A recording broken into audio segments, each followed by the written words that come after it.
We cannot ignore India. And every country has used soft diplomacy. Thailand has used food. I mean, France has used champagne. I mean, Scotland has used scotch. We have to start using our food diplomacy and drink diplomacy. And many northern states do not allow it. The steel bottle has been a nightmare. We have to go to at least CM levels to get it approved. Finally, we are getting our registration in the state of Delhi, state of Haryana. When you're a company which is really small, which is a startup, in India, because you have to deal with 22 different countries, it's not a union subject. Liquor is a state subject. You have to deal with 22 different laws. Every time, I go to one state and change it and it's done. The same battle has to be fought in every state. And for a startup, it becomes incredibly difficult because we don't have the time. India is the only country that has original products. You all don't make whiskeys like the rest of the world. You all don't make fruit brandies like the rest of the world. You all are making original products. Your rice wines are original.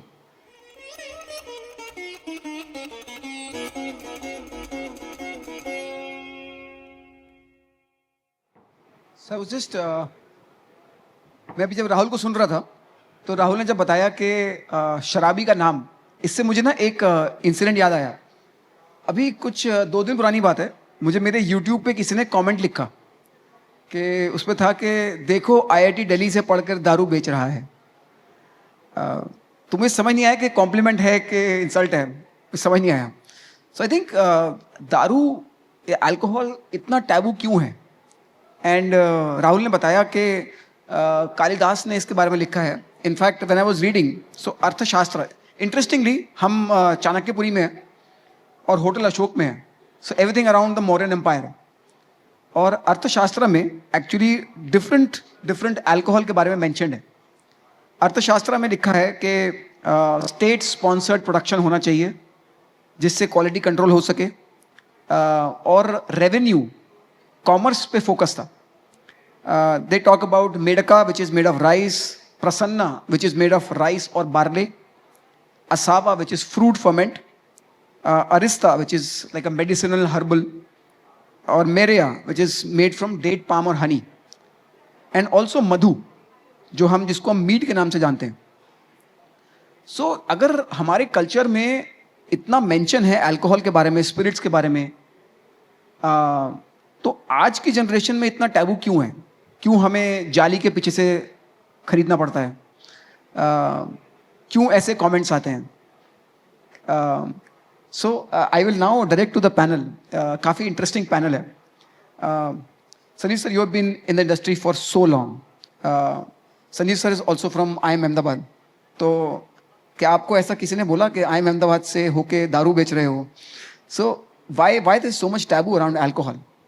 Thank you. Very interesting question. I think the taboo is driven by not the process of what you're having, but the inability of managing that process. And I think a lot of us see the ill side of drinking through behavior, as well as the impact it has on social behavior and economic impact as well. And I think it has stemmed from that, and I think controlled imbibing of alcohol, drinking in moderation, drinking to enjoy the process of drinking is something which I think all of us in the industry are striving for. In fact, one of the most important cornerstones of our media message is, if you want to drink, drink less, drink better. Very simple. If you want to drink, it's a choice. Drink less and drink better. But the good news is that I think alcohol has come out in the open, and I think there's gradually more and more social acceptance. I think the new generation is educated enough, knows how to behave itself, and it's just not in alcohol, it's in a lot of other social aspects as well. They are more conscious of their civic rights, they're more conscious of things like cleanliness, etc. So I think the way sound, noise, pollution, etc., I think these are all good signs for us. And I think as a considered group of people, our objective is to give quality products, as you said, as mentioned in the Arthashastra. Economic, should be affordable, and also teach the right way of drinking and the behavior associated with drinking. So that's my 2 bits. I think when you talked about quality or the premium liquor, I'll now direct to Mr. Hansel. So he's the one who's responsible for making Fenny popular around the world. He was the one who actually is by education a geologist, but by passion a Fenny daughter. Yeah, he's so. I'm yet to go to his tour, but essentially he organizes food and Fenny combination tours at an estate called Fazenda Cazulo, which is essentially very similar to Fazenda is like an estate in the Portuguese history, which is very similar to a Spanish history. जैसे Mexico में देखा कि there is something called hacienda, which is like an estate in Spanish. Similarly, he organizes such tours in Goa. The quality, so he launched Cazulo Premium Fenny and also helped propagate the GI tag for cashew Fenny. Can you tell us more about the drive to premium and what the challenges you faced during this time? So, first of all, Goa didn't have a taboo when it comes to alcohol, just to say. There was no taboo with alcohol. There's no taboo between men working with alcohol or women working with alcohol. Two of my distilleries have women as my master distillers. You never hear that anywhere in India, but women do that. And it is also a way of women empowerment because she's making the money, she's calling the shots. Her husband listens to her and works for her. It's a very interesting system, very different culture. That's the first thing. And so because it was never lower caste or upper caste, it was accepted by everyone. And that was the first big thing that we used to propel Fenny as a GI. Because for the first time, there was no caste hegemony, there was no religious hegemony, there was nothing like that. It was our spirit. Everyone in Goa said this is ours. And so all of us were educated. We also loved the spirit. We drank it. We never said this is an Adivasi drink. We never said this is a tribal drink. We said this is our drink. So when it came to creating policy with regard to or pushing policy, I mean, we didn't have bags of, we just had good books to actually go forward and speak to officials. And I think that was the single biggest thing because pushing policy for an obscure spirit, this is not a mainstream spirit. We're not going to drink Fenny every day. Fenny is not a whiskey, it's not a vodka, it's definitely not a gin. How do you carve out that space? How do you create that ecosystem for consuming, for liking, and also getting government support? And I think so that it was a culmination of a lot of people who came together, but also build it brick by brick. Over the last, I think, 20 years, we did something historic that happened on the 17th of May. India, for the first time, had its first official GI spirit. I'll explain that, what it means. If you want to drink champagne, you drink champagne from France. Everyone knows it has to be made in France, in the Champagne region. But it needs one more thing. And that needs something, a board to certify that you're actually following the process. So Fenny had a GI since 2009, but we never had a board to certify that we were actually following the process. I might have followed the process. He might have followed the process, but maybe somebody else would not follow the process and still sell it as a Fenny. So what we did, we went to the commissioner. We asked her, can you formulate this board? It was sitting on the back burner for a long time. 24th of October last year, the board was notified. We had our certification, and so India now has its first official drink. Just like how France has champagne, or Mexico has tequila, or a mezcal, India now has Fenny. And I think this is now what other spirits should take. Mahua can take forth. I mean, the other Northeastern has a lot of other spirits. And that's what they need to do. You have to do it methodically, but also it's a lot of elbow grease. You've got to work really, really hard. In fact, if you think about tequila, the GI tag happened in 1974. Which is about 50 years ago. And if you see now, tequila is the #1 alcohol, most sold spirit in the US. Just crossed vodka and far ahead of whiskey in the US. And the GI tag happened just about 50 years ago. So imagine just 50 years what it can do for the economy. And now we only have cashew Fenny. Imagine what more can we do in the years to come? And what more can we achieve in the next 50 years? Tequila has done really well. And we have a lot to offer, Arunachal wines. There's a lot that we can do if we play our cards right. I just like to add, when you talk about this is sustaining local economies. It's also building local economies. So I mean, just like how we talked about building the boat, you're also getting boatmen. You're using creating craftsmen, and that's exactly what. When we were creating the Fenny model, we had two options: we either go industrial like everyone else, or we said, okay, let's keep to our traditional process. And this is very interesting. It is a very hotly debated topic. Do we keep tradition at the cost of volume? So do we start producing small volumes? And that's what we did. Because that helped the local artisans who are coppersmith makers, the potters. I mean, everyone, a whole host of people, crafts got revived because of this. So one question, you said last year the GI tag happened. Have you seen any international interest since then? Just grown like a step change? So there's been a huge interest, especially with what's happening in tequila. I mean, the world is getting fed up of, getting tired of tequila. I mean, the tequila is still hot, but they're getting tired. They're looking at what is going to be the next big spirit. Last month, Fenny was taken as one of the Asian spirits at the Tales of the Cocktail in New Orleans. Very interesting. First time a Fenny Indian spirit goes up there on that league. 4 spirits were taken from sake from Japan, soju from Korea, Baiju from China, and a Fenny from Goa. That went there. That's one thing. The other, we're getting a disproportionate amount of interest from Japan. They've fallen in love with Fenny. They send multiple people coming down to Goa just to learn Fenny. We have Nick, who's around here. He came and did a crazy video at our distillery. He's an influencer, but he did a video that went absolutely viral. The world is interested. Why are they interested? Because India, I mean, at some point, we will be a huge economy. We cannot ignore India.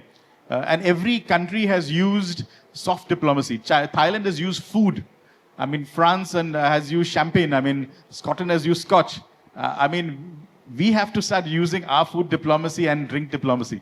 I mean, drinks are the most acceptable things that can be used. And I would say the government of India has also been very supportive.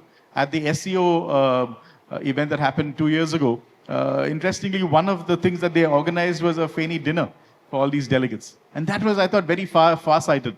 You get the whole world to come and sit on a table and do a Fenny tasting. But to propagate any GI tag drink from India, I'm sure there is a lot of export incentive needed, right? In terms of a policy perspective, where do we think we are, running behind? So, I think the policies are great right now for exports. Where we don't want any subsidy, we don't want any money or anything. What we need is endorsement. I think if the government of India could serve in every embassy, every Indian embassy, Fenny as a national drink. Stop serving scotch, stop serving champagne, start serving Fenny, maybe Mahua, when Mahua gets across, and use that as soft diplomacy to the world. You want to have a Vindaloo, have a coconut Fenny with it.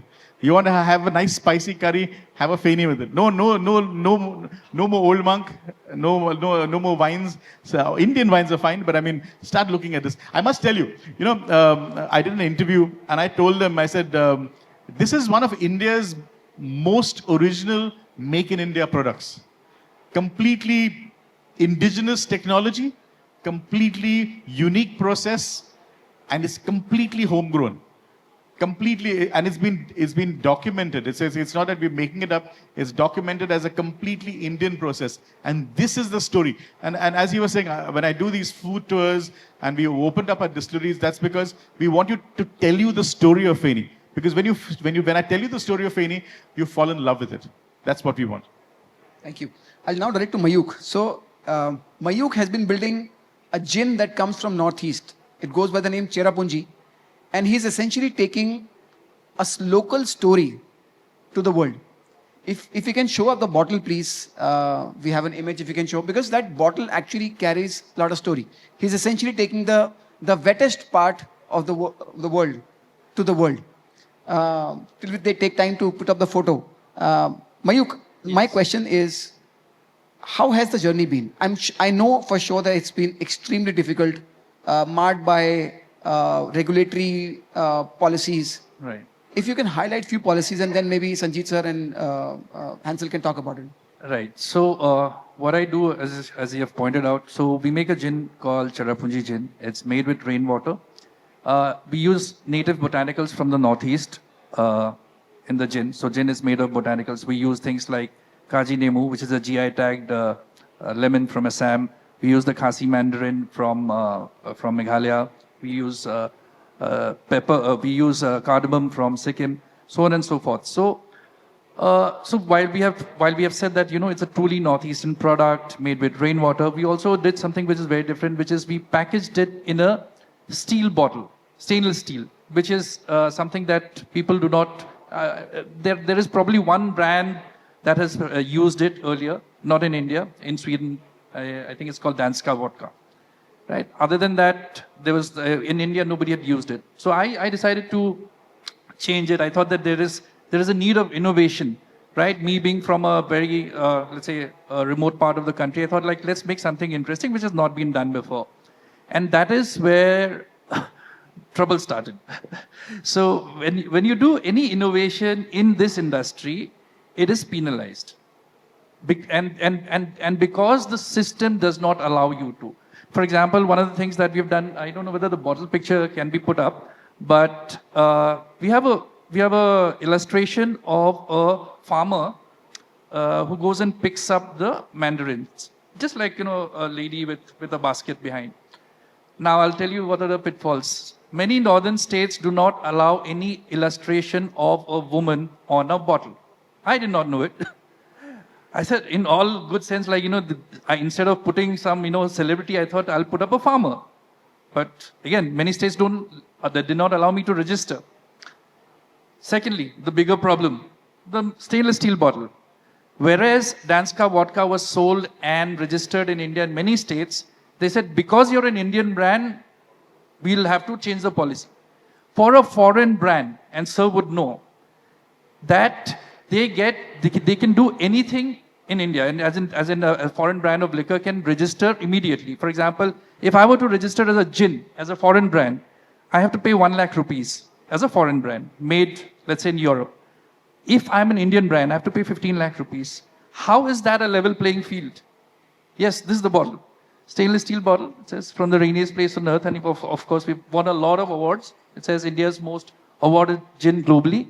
And that shows that we put in a lot of effort in the quality of the gin, the quality of the liquid, the story. If you can see, even the illustration is very bright, like India, right? Very, very, very, very northeastern also. And there's a lady, I think you can see a little face, and that is where our problem is. And many northern states do not allow it. The steel bottle has been a nightmare.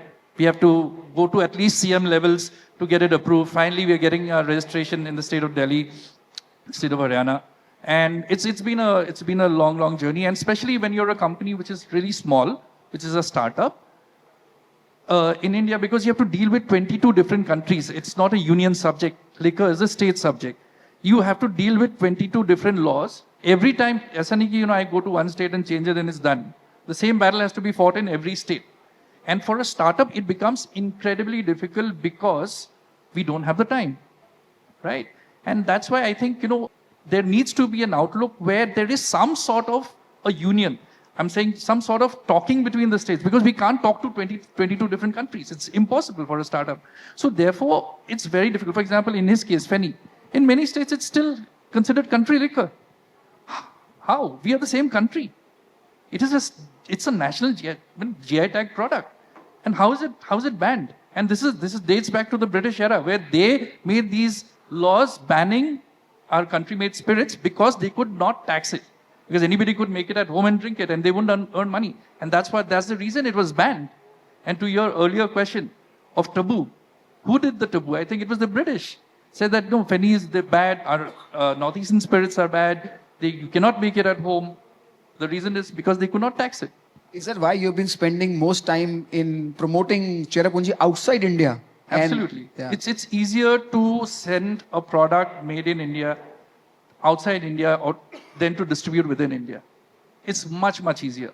Since we won the awards, there's been a lot of international demand. So we service those guys. We sell a lot in the duty frees. But within India, it's a nightmare to distribute for a small company. Sanjay sir, I'll come to you. You've been in the industry for forever, and you've handled sales, marketing, growth. You've been with UB, Sab Miller. How have you, and you've spent so many years, have you seen any outlook or regulatory pressure easing over the years, or has it not been touched all this while? No, I think I always tend to look forward as an individual, because if I looked at the past or the current, I would not be in the industry. And he's right, both of them are right. We have a huge amount of rules and regulations, discrimination between categories. We still live with those 5 categories of definitions which are there, and nobody has made an attempt to correct it. But I think let's look at the positives. The positives are that now, with the new breed of approach, not new breed, I would say new approach given by various governments, people are listening. So that's the first point, is that somebody has to listen to you. And I'll give you an example. In Karnataka, just as an example, we're now engaged with the government of Karnataka to relook and simplify the rules and regulations.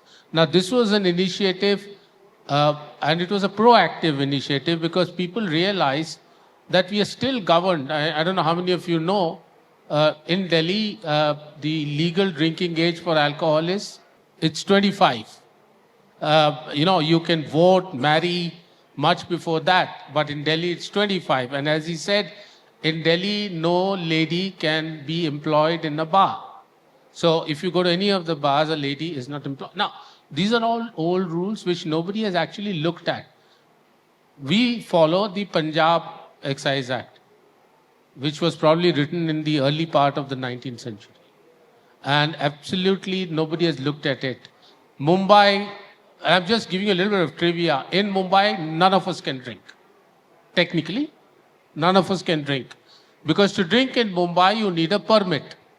And in the permit, it is written, as Rahul said, Sharabi ka naam, Sharabi ka baap ka naam. So, okay. Now, I'm just telling you nuances. There are ways and means of beating the system. But I think the time has come, and at least from our industry side, we have recently created a paper talking about a common excise policy, which defines each and every part of the way the business should be conducted. It's not taxation. It's just the policy saying define products, define processes, define rules and regulations for transportation. The rules are huge. If I have to send, he would know, if he has to send from Assam down to the south, there are states where you need escorts from one border to the other border, But we've all lived with it. I've lived with it for 40 years, and I'm sure for the rest of my working life, I'll face that. But I think we're all resilient. Our country is resilient. And the best part is people are listening today. And I think that's most important. We've done some small changes in certain rules and regulations. And I'm sure we will as we go forward. There's hope, if that's what you're asking. Sunny sir, I'll continue to ask you, what has been your take, or has it changed? Because the e-com, Q-com has grown tremendously in the country. In some states, online delivery is permitted, but when I say some states, 1 or 2 states. What is your take on, should it be allowed to deliver? And how do we check? Of course, we can do a digital age verification. I mean, we've built UPI, we've built DigiYatra. We can definitely build that. But what has been your take? How do you think it will help commerce, revenue collection, if we start delivering home? Definitely, commerce will help improve the business. Consumers today, many of them actually, like we in Delhi, find it easier to go to Haryana to get a bottle or 2 because it's not available in Delhi. I think knowledge, transference, looking at what you want to buy, safety and sanctity of the product, I think that's very important. all can be taken care of by e-commerce. The challenge we are facing is again the rules and regulation. Now, I know for a fact that in Haryana, you will have a challenge to get e-commerce in for no other reason that each of the retail licenses go for crores. I'm sure you must have read one of the licenses in Gurgaon went for 100 crores. Now, so the government earns its revenue from these auctions, and then the auction guys put certain rules and regulations. Say that I'm giving you so much revenue, you need to protect me. So all the hotels will have to buy from me in my area. And therefore, when you get into e-commerce, which becomes somewhere in the cloud, they believe that their ability to do business is compromised. We had a similar situation. In fact, we as ISWAI has created a template or a deck which can be rolled out anywhere. It gives you step by step how you can do it. Credit card, age authentication. And just can you imagine, and we told the government in Maharashtra, by this, you will get registered hundreds of thousands of registered people who don't need to take permits. It'll get online. You'll earn money out of it. Database. If I were to look at that data, it's the most amazing data. People who buy Scotch will therefore be looking at Mercedes car. I'm just saying, the potential is huge. And I think today, I don't know when I last went to a grocery store, and I'm sorry for saying this, even the Kirana store down the road, I phone up and it gets delivered. We have moved, and India is one of the fastest adopters of technology. Our ability to adapt technology is unparalleled. Our banking transactions happening through phones, UPI, we are way ahead, and I think we need to just unshackle. The challenge, as he just mentioned, and I think it's the 22 different states, different rules, and we need to do it on. I think both Zomato and Swiggy are doing some good stuff on it. They're trying to unravel it because that pairs very well with other products they're doing. But yes, I think we should, and we should do it as quickly as possible. Hansel, come to you. You have worked extensively to bring Fenny to GI tag status. Which other spirits in the India or wines do you think have the potential to gain international prominence? And who should drive this? Like you got it done, but who's responsible? So actually, it's a good question because this is something that I was privy to. When it comes to, so Fenny has organized itself. Caju Fenny has organized itself. Coconut Fenny has organized itself. The other big spirit, I think, that has potential, and I know that the foreigners are looking at it. Is Mahua. Now, interestingly, I mean, I don't know how many of you all know, but Mahua has already been commercially sold, not in India, and it's not made by Indians, it's made by French.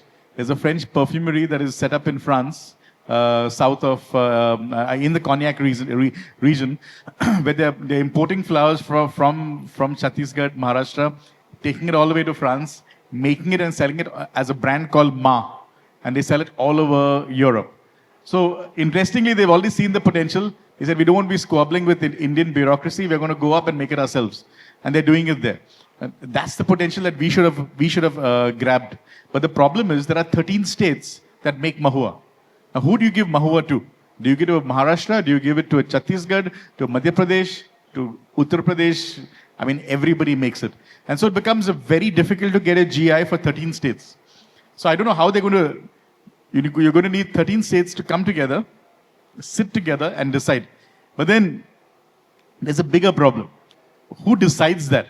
Now, when it came to Fenny, I mean, imagine if someone from the Northeast wrote the Fenny policy. What if the biggest brand of Fenny was owned by an American? And that's what's happening in Mexico. There's some of the biggest brands in tequila owned by Americans. And imagine what the Mexican feels. And that's exactly what we didn't want. So Fenny policy is written by Goans, the GI is pushed by Goans, and the brands are owned by Goans. That's the number one thing that we made sure. Now what happens when it comes to Mahua? Who's going to push it? Are we going to have tribal guys going and talking to the government and saying, and pushing their agenda? Are they articulate enough? Are they able to stand international scrutiny, talk to people, create policy, build policy? Very difficult. And so when it comes to getting GI, who's going to push it? It has to be people who are created from within the same community. You cannot have an outsider talking about it, because GI is not just a product. It is drink experiences. It is also culture. And so it becomes cultural appropriation. And I've seen this. I'm talking this from experience, because when it came to coconut Fenny, now coconut Fenny is made by a group of people called toddy tappers, and they are essentially an OBC class. They got very upset with me, and I'm a Fenny maker myself. They were like, how do you know so much about the industry? How can you write policy without taking us on board? And so, and that's why Caju Fenny has a GI and coconut Fenny does not have a GI. In fact, as we speak, there's a meeting happening right now in Goa regarding the GI for coconut. And it's only because it's about cultural appropriation and the community coming forward. So if anybody has to drive it, it has to be community. I think education for the local communities that this can happen. And I think Cashew Fenny, having done that, this will pave the way for other communities to drive as well. Mayuk, how has, like, if you were to give an advice to any new, so if we have to grow alcohol spirits business in India, new brands have to come up. New brands have to, break their way through the problems and find their way. If you were to get advice to a new business starting in spirits business or wines, what would those be? First of all, no matter what the hurdles seem to be, first of all, innovate. Otherwise, you don't stand a chance against the big liquor companies. So, for people who are not from the industry, most of the liquor brands that we see on the shelves is owned by 6 or 7 companies, or maybe about 8, 9 companies, right? Which means every company would have a whiskey, a gin, a vodka, a whole portfolio. So they play on scale. So if you were to be a startup, you have to have a differentiated product. Without differentiation and also quality, you cannot just be different without quality. Without quality and differentiation, you cannot sell. And in our product, which is our category, a story, why you exist, is so important. Provenance is so important. Where are you from? Why do you exist? These are the answers that you must provide as a brand. And if you do not innovate, there will be no takers for your brand. No matter, and because you cannot fight the big companies, it's impossible. So it's a David versus Goliath strategy. Why did I have to innovate with using rainwater? Because I know a big company won't. It doesn't make sense for them. They won't put money in a steel bottle. They say this is a bottling nightmare, right? This is a supply chain nightmare. Nobody would want to do it, right? They won't say, okay, local sourcing, that too from the northeast. There are no suppliers. We go to the market, we buy the oranges, we give the pulp to a jam factory, and go and dehydrate the peels ourselves. That's the kind of pain that we take. And if an entrepreneur wants to do something, they have to go through the same rigor. Otherwise, you will not get the rewards. You do not stand a chance, even after spending top dollar on marketing, because marketing will not get you. Because a bigger company will have much bigger budget than you at the end of the day. So I think the most important thing is to have a story, why you exist, and innovation and differentiation. I think that sums it up. If there anything anyone wants to add that I have missed, please feel free. Sanjeev sir. Yeah, so I'll just add something to what he said, and it's an advice to people who are starting off. It's a very tough industry. People think that alcohol is the easiest industry, people will continue to drink. It's not. It's one of the most competitive, cutthroat business possible. But I think one of the most important thing, and I can see it in you need passion. As a startup company, you need passion, and you need to seriously believe that you are doing something different. I can see it in Hansel. I think in one of the calls, he was just talking about something which happened in Canada. Was that you in that video call? Who said that suddenly some South African gentleman started selling Fenny in Canada. I remember that. He said that, and I think that led to this GI for Fenny, because they built the business in Canada, and one day they found that their business was not happening. So when they went to investigate, they found that some smart guy from South Africa had created the Fenny and was selling it in Canada. So that's where the whole game changes. And I think So just to add on to that, you need passion, and both of them have that passion, and I'm sure they'll be very successful in what they're doing. But yeah, there are a couple of other products which I think, and I always can never forget in Rajasthan, you have the one made from kevda. It's a kevda liqueur, which is again unique. If you have Contru, which is an orange-based liqueur, being so big, I don't see any reason why a kevda liquor can't be big. This is one. The other thing, and just a thought which I can share with my friends here. For Fenny, for example, it's just not your GI code. You need a Fenny board. A Fenny board, which I'm sure they're doing, which is creating standards. But you need a Fenny promotion board. And that, like we have a tea board which goes and, does propagate the product. Soft marketing by the consulates is fine. But I think we need a board which has marketing budgets given by the government of India through whatever ways and means, which goes and propagates this product in markets. The US, for example, all of us think of the US as a big, but the US is one of the most easily penetrable market at the first level. You will get distribution quickly, but you need to sustain it. And I think propagation of Fenny through a Fenny board or a Mahua, somebody needs to hold it. I guess in the case of Mahua, you need some passionate person who's willing to go put his heart and soul behind it and build. I hear of Mahua in all meetings, but I don't hear of one person standing up and say, I will do it.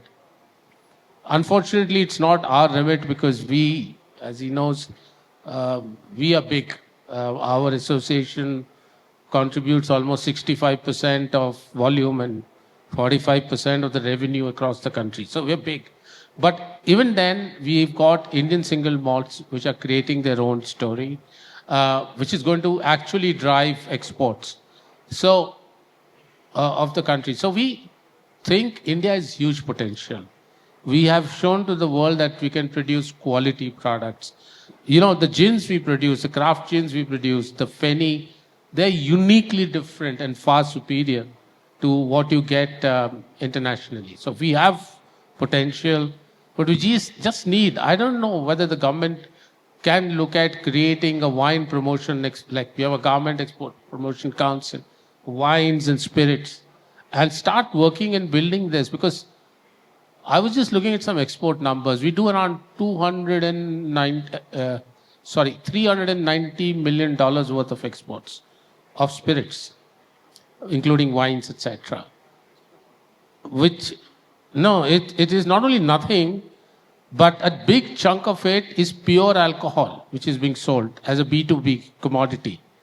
And a majority of the alcohol is going in the cheap range, which is what we call a $1 a bottle or $1.50 bottle, which goes into Africa and parts of the Middle East where the Indian population. So there is a huge potential. There's a target which has been put saying we'll do $1 billion export by 2030. But I think to do that, we need a body to come in, which says not only will we support you, and as he said, nobody wants monetary support. I think it's more marketing, educating, being present in places where you can reach out and these products. Could I just add one? Yeah.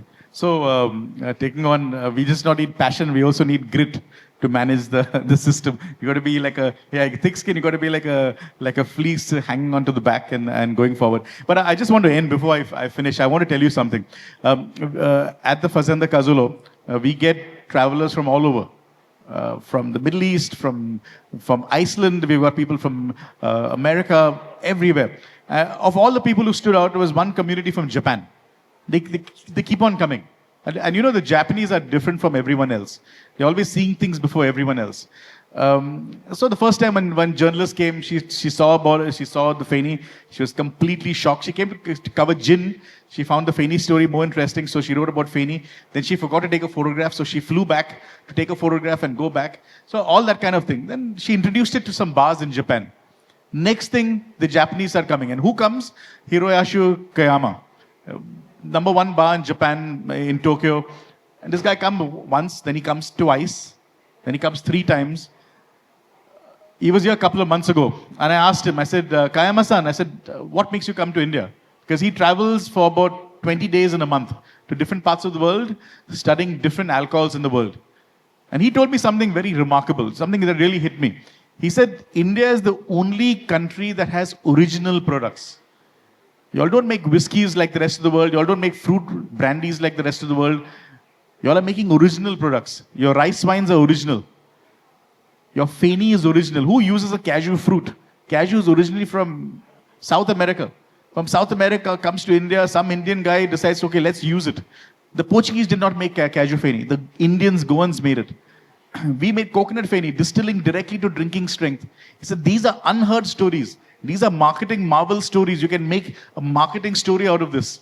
He said, and that's what I find so interesting about India, because every time I come, it's a new discovery. And I took him to Mahua. We spent 5 days in the jungle trying to understand about that.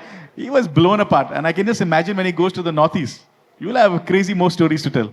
And I think it's what Hansel said is very true. We get a lot of requests for people to come and see our distillery.